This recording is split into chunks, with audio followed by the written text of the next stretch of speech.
मित्रांनो, गेले काही दिवस मी एक ए आयमुळं जगामध्ये काय अपडेट होत आहेत याचा एक ट्रॅक ठेवत होतो सोशल मीडिया किंवा यूट्यूबवर. आणि जे काही मी अपडेट्स पाहिले किंवा जे काही रिझल्ट्स पाहिले खूप शॉकिंग होते आणि मला वाटलं की ते तुमच्याशी शेअर करावे. तर त्याच्यासाठी हा व्हिडिओ करतो आहे. आता एस्पेशली ए आयचे काही अपडेट, आता तुम्ही ले ऑफ वगैरे पाहत असाल की TCSनी खूप मोठा ले ऑफ केला, ओरॅकलनी स्पेशली खूप मोठा ले ऑफ केला होता मागच्या काही दिवसांपूर्वी. इंडियावर याचा खूप मोठा परिणाम होतो आहे कारण मेजर या टेक जायंट्समध्ये इंडियन लोक खूप आहेत. आता प्लस टेक जायंट्सनी नवीन एम्प्लॉयमेंट पण कमी केले आहेत, म्हणजे जे कॅम्पस इंटरव्ह्यू वगैरे थ्रू ज्या नवीन रिक्रुटमेंट व्हायच्या ते खूप कमी केलेले आहेत. आता लोकांना वाटतं हे जे ले ऑफ्स वगैरे आहेत तर ते स्पेशली ए आय रिप्लेस करते ह्युमन्सला. ए आय फक्त रिप्लेस करत नाही ह्युमन्सला, तर म्हणजे एक स्टडी असं सांगतो की इफिशियन्सी गॅप जो आहे ह्युमन आणि ए आयमध्ये हा खूप मोठा आहे. आकड्यांमध्ये सांगायचं झालं तर ए आय हे 11 पट जास्त इफिशियंट आहे कम्पेअर टू ह्युमन्स. आणि त्याची जी कॉस्ट आहे ए आयची ही 1% कमी आहे.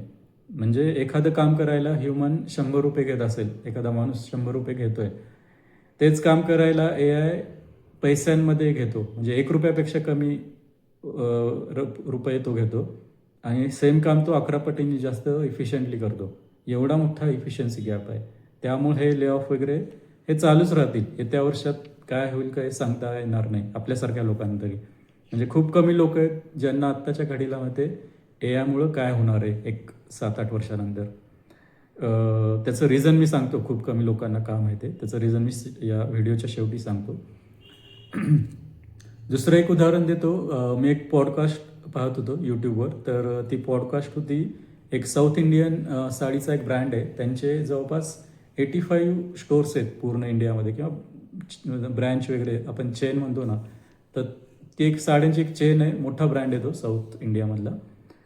तर पूर्ण इंडियात 85 स्टोर्स. आणि तो सांगत होता की यामुळे काय अपडेट झाला त्यांच्या कंपनीमध्ये. तर या पूर्ण 85 स्टोअरचं सर्वेलन्स करण्यासाठी त्यांच्याकडे जवळपास 7,000 ते 7,500 कॅमेरे आहेत आणि त्यांची इनहाऊस सर्वेलन्स टीम होती 125 लोकांची. म्हणजे 1,200 लोक पूर्ण या 7,000-7,500 कॅमेऱ्यांचं लाईव्ह ट्रॅकिंग बघायचे. आणि त्यांची सिस्टीम अशी होती की कस्टमर वगैरे विदाऊट एनी सेल जर बाहेर गेले तर त्याचे अपडेट देण्यावर, किंवा एखादा सेल्समन येणाऱ्या कस्टमरला जर लक्ष देत नसेल त्याच्याकडं, त्याला अटेंड करत नसेल तर त्याचे अपडेट देणे, अशी एक सिस्टीम होती. ए आय आल्यानंतर त्या लोकांनी ए आयची एक सिस्टीम बसवली आणि त्याचं असं म्हणणं होतं की ए आय सिस्टीम बसवल्यानंतर 125 लोकांची जी टीम होती ती डायरेक्ट 25 लोकांवर आली. ठीक आहे, 100 लोक कमी झाले. आणि ती सिस्टीम एवढी सुधारली की त्यांनी एक्स्केलेशनची एक प्रोसेस ठरवली. म्हणजे कोणती चूक झाल्यानंतर किंवा कोणता प्रॉब्लेम आल्यानंतर कुणाला ते कळवायचं, म्हणजे सेल्समन रिलेटेड असेल तर मॅनेजरला कळवायचं, काही चोरी वगैरे झाली तर त्या संबंधित डिपार्टमेंटला असे या लेवलचं त्यांनी सर्वेलन्स सिस्टीम इम्प्रूव्ह केली. तर बघा, म्हणजे ही किती साधी गोष्ट आहे. म्हणजे ए आयमुळे प्रॅक्टिकल काय चेंजेस होते हे तर सगळ्यांनाच कळेल. बरेच टेक्निकल अपडेट कळत नाहीत लोकांना, पण हे किती सिम्पल त्याचा इफेक्ट आहे बघा. म्हणजे एक 1,200 लोकांची टीम 25 लोकांवर येणं. अजून एक तुम्हाला उदाहरण द्यायचं झालं तर आता ए आयमुळं होतं काय की जे सॉफ्टवेअर डेव्हलपमेंट किंवा ॲप जनरेशन व्हायचे, म्हणजे अँड्रॉइड ॲप असतील, मोबाईलचे ॲप्स असतील, हे ॲप आता विदाऊट एनी कोडिंग होत आहेत. त्याला आता व्हाईब कोडिंग हा नवीन शब्द आला आहे. म्हणजे ज्या लोकांना कोडिंग येत नाही, सॉफ्टवेअर तयार करता येत नाही, तर ते लोक पण ए आयचा यूज करून हे ॲप वगैरे डेव्हलप करू शकतील. तर मी एक 3-4 दिवसापूर्वी एक emergent.sh नावाचा एक प्लॅटफॉर्म आहे. आणि मी जेव्हा याचं नाव ऐकलं यूट्यूबवर, मी काही मिनटातच त्याच्यावर साईनअप वगैरे केलं आणि 2 ॲप मी त्याच्यावर तयार केले. एक टास्क मॅनेजमेंटचं एक ॲप होतं आणि दुसरं माझ्या बिझनेसला जे AMCचा वगैरे ट्रॅक ठेवावा लागतो मला. आम्ही जे एअर कंडिशनिंग सिस्टीमचे जे प्रोजेक्ट्स असतात म्हणजे त्याच्या AMCs असतात आणि हे थोडं मॅनेज करायला मला थोडं अवघड जात होतं. त्याचं एक मी ॲप तयार करून पाहिलं. तर तुम्हाला विश्वास बसणार नाही, मी त्या इमर्जंटवर जेव्हा साईनअप केलं त्याच्या 15 मिनिटांनी माझ्याकडे ते AMC मॅनेजमेंटचं ॲप तयार त्यांनी करून दिलं मला. तुम्हाला म्हणजे मला विश्वास बसला नाही ॲक्च्युली. ते ॲप जेव्हा त्यांनी दिलं त्यामध्ये डॅशबोर्ड त्यांनी करून दिलेला, म्हणजे डॅशबोर्डवर किती MC आहेत, कोणते MC एक्सपायर होणारे किती दिवसामध्ये, कुणाचं किती पेमेंट, याचा पूर्ण डॅशबोर्ड त्यांनी दिलेला.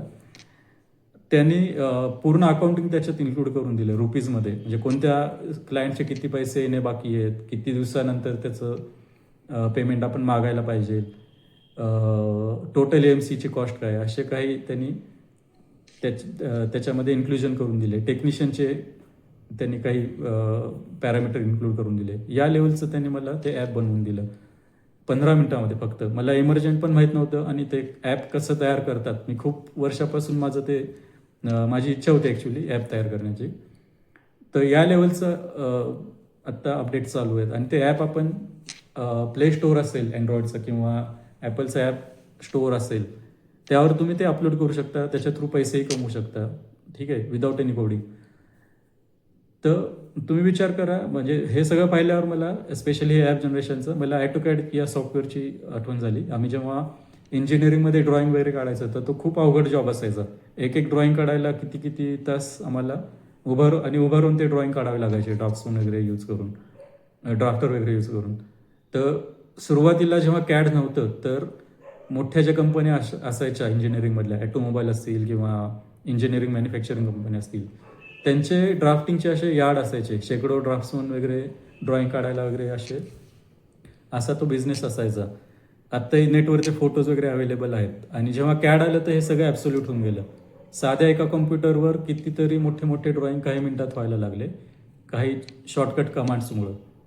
तर आणि ते जे ड्राफ्ट्समनचे जॉब वगैरे होते ते सगळे गेले.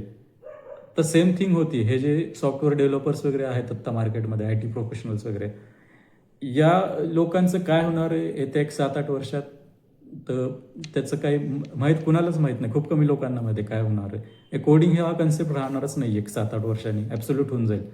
लोक कोडिंग हे म्हणून करायला लागतील, ठीक आहे.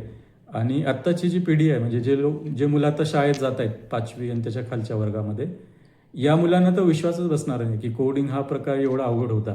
आत्ता आम्हाला जे AutoCAD बघून किंवा ते जुने फोटो बघून आम्हाला मजा वाटते की एवढ्या मोठ्या प्रमाणात तो अवघड जॉब होता ड्रॉइंगचा. या आत्ताच्या 5वी आणि त्याच्या खालच्या मुलांना ते जेव्हा करिअरला चालू करतील 12वी किंवा त्यांच्या डिग्रीनंतर, त्या लोकांनाही ते व्हिडिओ वगैरे पाहिल्यानंतर सॉफ्टवेअर डेव्हलपमेंटचे, की कोडिंगला एवढे तास लागायचे सॉफ्टवेअर तयार करायला, तर त्यांनाही हसू येईल.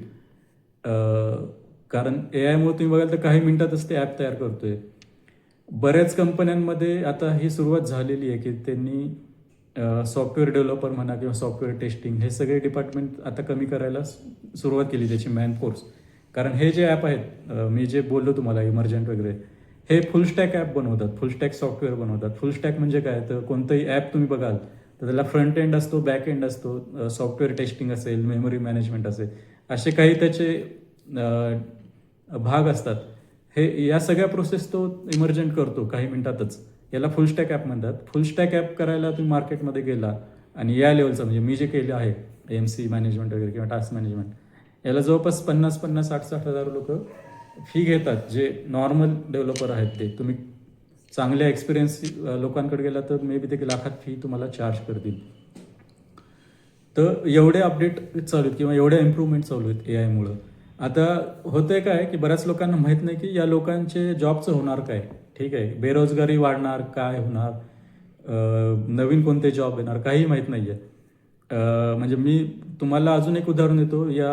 हा जो प्लॅटफॉर्म आहे emergent.com, इंडियन प्लॅटफॉर्म आहे, पण ही जगातली 1 नंबरची फर्म आहे सध्या व्हाईप कोडिंगमध्ये, आणि इंडियन आहे ती. तर त्या फाउंडरची एक मी पॉडकास्ट बघत होतो आणि त्याची जी मुलाखत घेत होता त्यांनी त्याला तेच विचारलं की तुम्ही हे जे ॲप वगैरे तयार करतात AI मुळे, आता हे जे कोडिंग वगैरे होतंय, तर या लोकांच्या जॉबचं होणार काय. तर त्याच्याकडे पण उत्तर नव्हतं. त्यांनी जवळपास अर्धा 1 मिनिटाचा पॉज घेतला या प्रश्नानंतर आणि नंतर काही उत्तरं दिली डिप्लोमॅटिक. मला तर डिप्लोमॅटिक वाटली ती, कारण मला माहीत नाही की त्याला ते सांगायचं नसेल मे बी त्याचं उत्तर खरं. मग त्यांनी सांगितलं की एखादी इंडस्ट्री आली, सपोज आता AI आलं, तर त्याच्या रिलेटेड काही जॉब तयार होतात. म्हणजे त्यांनी उदाहरण दिलं की जेव्हा 4 व्हीलर आलेल्या, तर अगोदर टांगे वगैरे असायचे, घोड्यांचा वापर करायचे लोक ट्रॅव्हलसाठी. 4 व्हीलर आल्यानंतर ती इंडस्ट्री खूप घाबरलेली की आता काय होणार या सगळ्या इंडस्ट्रीचं. पण 4 व्हीलर किंवा ऑटोमोबाईलनी नवीन खूप सारे जॉब तयार केले, असं त्याचं म्हणणं होतं. आणि अजून एक सांगितलं की जॉबची गरज नसेल येणाऱ्या काळात. ठीक आहे, स्टेटमेंट जे आहे ते एलॉन मस्कनी पण दिलेलं काही महिन्यांपूर्वी, की येणाऱ्या काही वर्षांमध्ये जॉब करायची गरज नसणार आहे लोकांना. लोकांकडे एवढा पैसा असेल किंवा एवढा अबंडन्स असेल की लोक जॉब हे हॉबी म्हणून करतील. हे सेम उत्तर त्या इमर्जनच्या मालकाने पण दिलं.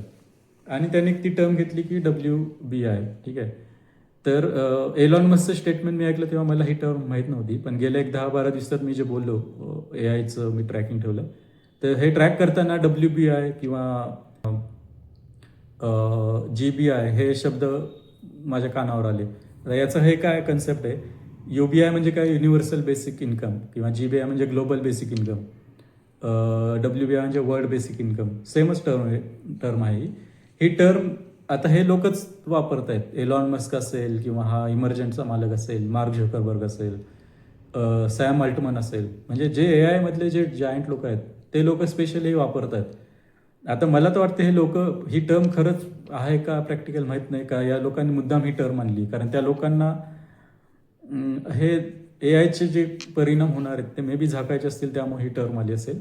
ही टर्म काय आहे, तर तेच की काही वर्षांनी लोकांना जॉबची गरज नसेल, आणि त्याचं रिझन ते देतात की लोकांकडे एवढा पैसा असेल की लोकांना पैशासाठी काम करायची गरज नसणार आहे, लोक हे काम हॉबी म्हणून करतील, असं त्यांचं म्हणणं आहे या लोकांचं. आता तो खरंच प्रॅक्टिकल कन्सेप्ट आहे का माहीत नाही, कारण ते तसं जर झालं तर इन्फ्लेशनचं काय होणार, महागाई वगैरे काय होणार, अर्थव्यवस्था कशा काम करणार, हे याचं उत्तर त्यांच्याकडेही नाही आहे. तुम्ही नेटला हे ट्रॅक करा या कन्सेप्ट.